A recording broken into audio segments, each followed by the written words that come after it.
Ngày mai ta xa rồi bạn ơi, hãy giữ những ký ức đó. Từng chiều dòng chơi bên nhau, bỏ quên đi hết những bộn bề. Cánh phương hồng lặng rơi, ánh nắng chiều qua từng cung đường. Dòng lưu bút ngày đó sẽ mãi mãi vẫn còn in sâu.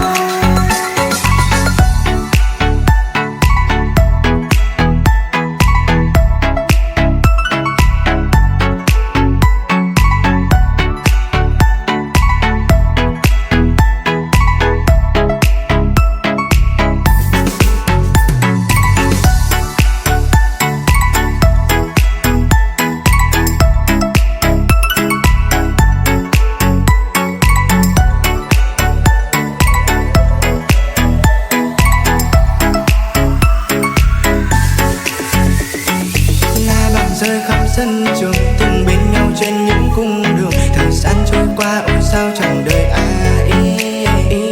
Tuổi thanh xuân ta đã qua rồi, ngày chia tay không nói nên lời. Giọt nước mắt rơi nhưng sau đừng buông lời. Mơ về một tương lai tươi đành đi nào bạn ơi. Ngày tháng bên nhau rồi cũng qua mau, chẳng thể giữ những nghẹn ngào. Như những con diều từng chiều ta thả bay cao vút trong gió.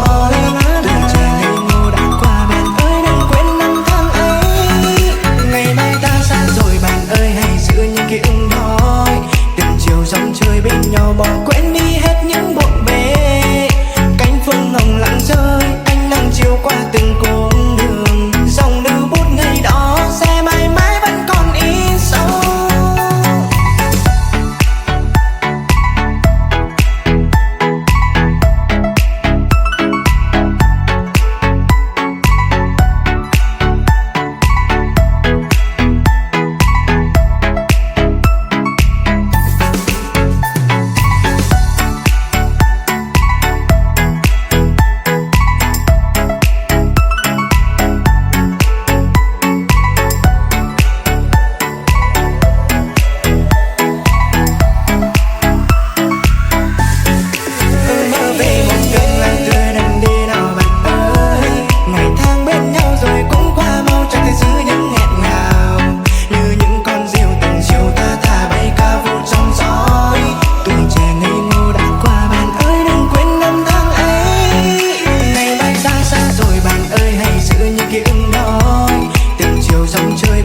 Bỏ quên đi hết những bộn bề. Cánh phương hồng lặng rơi, ánh nắng chiều qua từng cung đường. Dòng lưu bút ngày đó sẽ mãi mãi vẫn còn in sâu. Ngày mai ta xa rồi bạn ơi, hãy giữ những ký ức đó. Từng chiều dòng chơi bên nhau, bỏ quên đi hết những bộn bề. Cánh phương hồng lặng rơi, nắng chiều qua